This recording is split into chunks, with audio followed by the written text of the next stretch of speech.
तो गाइस आज हम बात करेंगे मैनेजर किम के चैप्टर नंबर 221 के बारे में। और पिछले चैप्टर में हमने देखा था हांशु शियोंग ने गेल को फाइट में हरा दिया होता है और आर्केना के लीडर और कोड 66 की फाइट चल रही होती है। कोड 66 यानी कि क्लोजर अब वो भी थोड़ा सा फॉर्म में नजर आ रहा होता है क्योंकि उसने आर्केना के लीडर यानी कि अरोरा के एक लात मार के उसको थोड़ा सा पीछे कर दिया होता है, जिस वजह से साशा भी हैरान होती है। लेकिन आज की वीडियो की शुरुआत में हमें दिखाया जाता है रॉयल चाइल्ड नाम का एक सिंबल जो कि प्रतीक होता है वेल्थ का और काफी ज्यादा खतरनाक पावर का। हमें बताया जाता है काफी सारे लोग रॉयल चाइल्ड के बारे में आपस में बातें करते रहते हैं, उनके पास इसको लेके काफी सारी थ्योरीज हैं, लेकिन असल में इसके बारे में कोई कुछ नहीं जानता। ये काफी ज्यादा मिस्टीरियस है। बस इसके बारे में लोगों ने किस्से कहानियां सुनी होती हैं, जैसे कि परियों की कहानियां होती हैं, किसी को नहीं पता वो सच है या फिर नहीं। लेकिन इसके बारे में एक चीज सारे दुनिया वालों को अच्छी तरीके से पता होती है और वो ये है चाहे कुछ भी हो जाए तुम्हें इसके नाम को कभी बदनाम नहीं करना है, क्योंकि अगर किसी ने इस फैमिली के सम्मान को ठेस पहुंचाई या फिर इसको अपना दुश्मन बनाया तो उसे एक बहुत बड़ी मुसीबत के लिए तैयार हो जाना चाहिए, क्योंकि रॉयल चाइल्ड अपने वो छुपे हुए पंजे बाहर निकाल लेगा जिसे वो छुपा के रखता है और उसके दुश्मन के शरीर में जो भी चीजें हैं सबके बहुत छोटे छोटे टुकड़े कर देगा। लेकिन चैप्टर के शुरुआत में हमें रॉयल चाइल्ड के बारे में क्यों बताया गया है ये थोड़ी देर में पता चलेगा। लेकिन अभी के लिए जो क्लोजर साशा को बोल रहा होता है वापस चलो मेरे साथ, साशा उसको जवाब देती है मुझे माफ करना लेकिन तुम प्लीज वापस चले जाओ क्योंकि अब मैं एरिस का हिस्सा नहीं हूँ। क्लोजर जैसे ही उससे पूछता है साशा तुम ऐसा क्यों बोल रही हो, इतने में ही अरोरा क्लोजर के एक लात मारता है जिसे डॉज करते हुए वो पीछे हो जाता है। लेकिन अरोरा वापस से एक मुक्का मारने के लिए उसकी तरफ बढ़ते हुए कहता है उसने कहा ना उसे तुझसे बात नहीं करनी है। ये लगातार अभी क्लोजर के पंचेस मारे जा रहा होता है जिन्हें क्लोजर ब्लॉक कर रहा होता है और साथ ही साथ में ये क्लोजर को कहता है तुझे एक बात बताऊं, ब्लैक मार्केट के टाइम से लेके अब तक जिस साशा को तो अपना साथी मानता है उसका असली नाम साशा है ही नहीं। असलियत में उसको कहते हैं एडिथ चाइल्ड। ये उसी परिवार से है जिसने अपने परिवार के सम्मान को ठेस पहुंचाई और वहां से भाग गई, यानी कि एक मुसीबत पैदा करने वाली लड़की। तुझे समझ आ रहा है मैं क्या बोल रहा हूँ? यानी कि जिस रॉयल चाइल्ड फैमिली की हम शुरुआत में बात कर रहे थे साशा उसी की एक मेंबर है, यानी कि उसी का एक हिस्सा है और उसका नाम तो असली में साशा है भी नहीं। ये सुन के क्लोजर हैरान होता है और अपने मन में कहता है क्या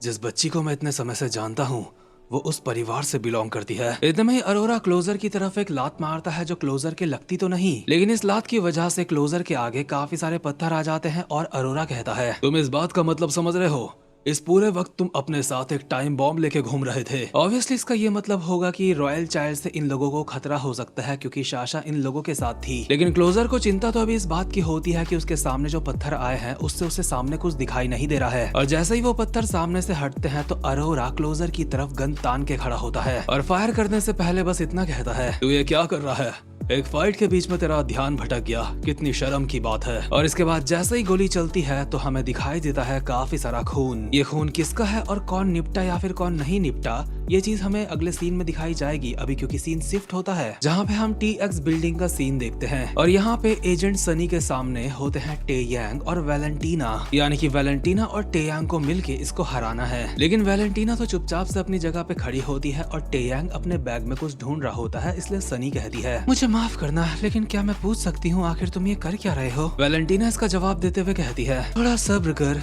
इस बंदे की स्किल्स उतनी भी बेकार नहीं जितनी इसकी शकल है। मैं चाहती हूँ तू प्रैक्टिस करने में इसकी थोड़ी मदद करे, लेकिन चिंता मत कर मैं बस पीछे खड़े होकर इसको इंस्ट्रक्शंस दूंगी, मैं बीच में नहीं आऊंगी। सनी बोलने ही वाली होती है ये क्या बक रहे हो, इतने में ही टेयांग जो बैग में ढूंढ रहा होता है उसको वो मिल जाता है, यानी कि एक हथियार जिसमें एक चेन के आगे लोहे का एक भारी सा पीस लगा हुआ होता है, शायद से दोनों तरफ से लगा होगा। इसको अपने हाथ में लेके टेयांग कहता है मुझे ये मिल गया, इस मिशन के लिए हमें कहा गया है कि ज्यादा शोर नहीं मचाना है, इसलिए मैं कम से कम इसको अपने साथ लेके आया हूँ। लेकिन इसके बाद हम देखते हैं एक पुराना सीन जहाँ पे टेयांग जिनचोल पार्क से बात कर रहा था। ये जिनचोल पार्क से बोल रहा था मुझे अपना एक CQC बनाना है जो मेरा खुद का बनाया हुआ होगा। जिनचोल को ये बात काफी ज्यादा इंटरेस्टिंग लगती है और कहता है ये काफी दिलचस्प है, तो तुम अपना CQC बनाना चाहते हो। मैंने चाकू और गन्स के CQC के बारे में पहले भी सुना है, लेकिन तुम मुझे बोल रहे हो उन चीजों के साथ तुम्हारी ग्रोथ रुक जाती है। इसके बाद टेयांग शोंगोसिन को याद करते हुए कहता है हाँ आपने बिल्कुल सही कहा, मुझे लगता है उस तरीके के CQC में वो हरामजादा शोंगोसिन मुझसे काफी आगे निकल रहा है, इसलिए मैं चाहता हूँ मैं अपना खुद का CQC बनाऊं और इस चीज के लिए मैं कोई ऐसा हथियार इस्तेमाल करना चाहता हूँ जो कोई और ना करता हो। मैं जब भी उस शोंगो को देखता हूँ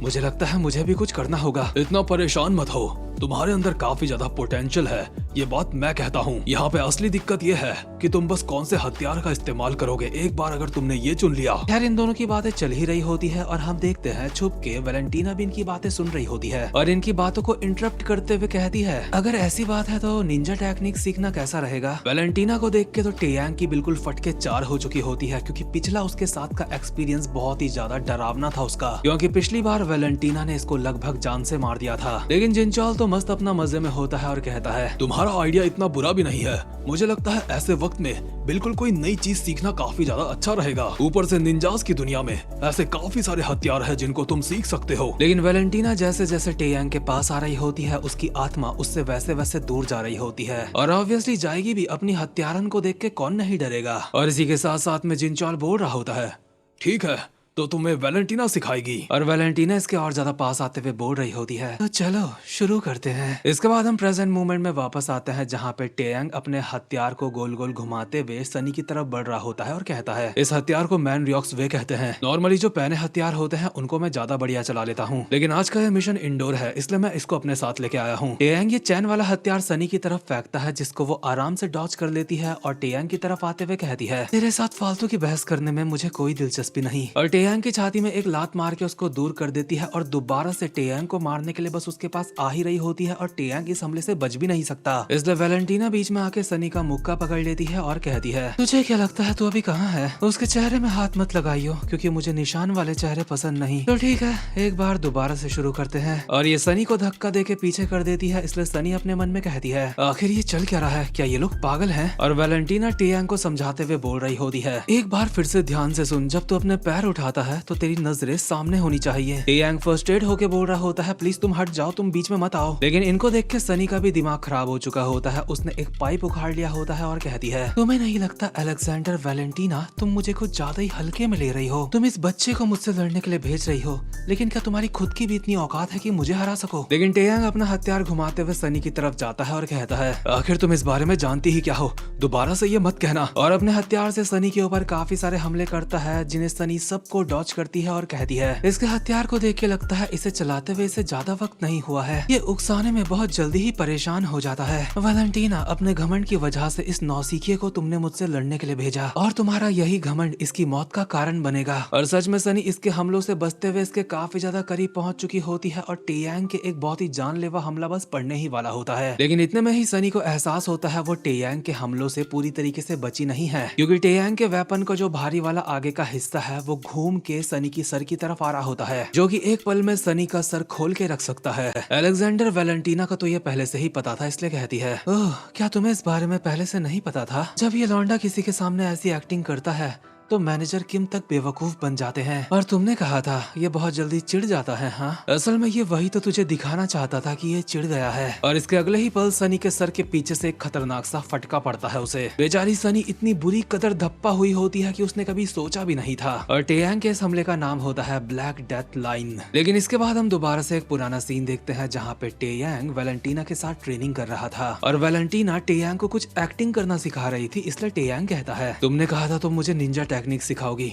लेकिन तुम ट्रेनिंग के बीच में मुझे एक्टिंग करने के लिए क्यों बोल रही हो? जैसा मैंने सोचा था तुम काफी हैंडसम हो, प्लीज थोड़ा सीरियस हो जाओ, मुझे बताओ आखिर ये चल क्या रहा है? तो ठीक है एक बात बता, भले ही तो अपनी टेक्निक्स को कितना भी ज्यादा खतरनाक बना दे, बहुत ज्यादा मेहनत करे, लेकिन क्या तुझे सच में लगता है कुछ ही वक्त में तू मेरे जितना ताकतवर बन सकता है? देख तुझे जो अभी चाहिए वो निंजा टेक्निक्स नहीं है, तुझे जरूरत है ये जानने की कि निंजास फाइट कैसे करते हैं। निंजास लगातार अपने दुश्मन को धोखा देते रहते हैं ताकि दुश्मन अपना गार्ड डाउन कर दे और उस वक्त निंजा हमला करता है। इसका मतलब तेरी एक्टिंग एबिलिटी तेरे किसी भी हथियार से बहुत ज्यादा ताकतवर बन सकती है। इसलिए तुझे बस अपने दुश्मन को ये दिखाना है कि वो जीत रहा है, और ये देख के जब तेरा दुश्मन अपना गार्ड डाउन करेगा तो तू बेरहमी से उसके ऊपर हमला कर देगा। अगर तेरा हथियार तेरी ताकत के साथ मैच कर पाएगा तो इससे फर्क नहीं पड़ता तेरा दुश्मन तुझसे कितना ज्यादा तेज है या फिर तेरा दुश्मन तुझसे कितना ज्यादा ताकतवर है, तो उन सबको हरा देगा। और होता भी यही है, टेयांग ने सनी का मार मार के कुतिया बना दिया होता है। भारी भारी लोहे के टुकड़े सनी के मुंह पे ऐसे पड़ रहे होते हैं जिससे ये सुंदर सी लड़की भी किसी भिखारी की तरह नजर आ रही होती है। खैर टेयांग ने जब इसका कुत्ता बना दिया होता है, इसके बाद सीन शिफ्ट होता है और हम देखते हैं आर्केना के बॉस को जिसने कुछ देर पहले गोली चलाई थी। हम देखते हैं क्लोजर के गोली तो लगी होती है, उससे खून भी निकल रहा होता है, लेकिन वो जिंदा होता है। इसलिए अरोरा कहता है, ये सब क्या है?